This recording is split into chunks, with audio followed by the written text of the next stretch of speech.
lägga sig i sängen sen. Ja. Läsa lite bok.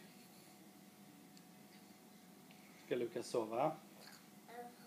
Nu sova? Ja. Nu? Nu sova?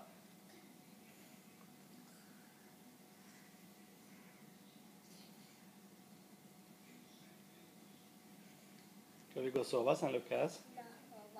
Nu sova? Du är inte trött?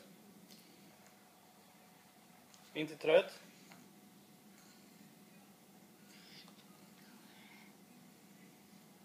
Ska du sova med mamma? Nej. Eller ska du sova med pappa? Nej. Ska du sova med Luana? Nej. Inte sova? Pappa. No? Pappa. Finish? Ska vi borsta tänderna då?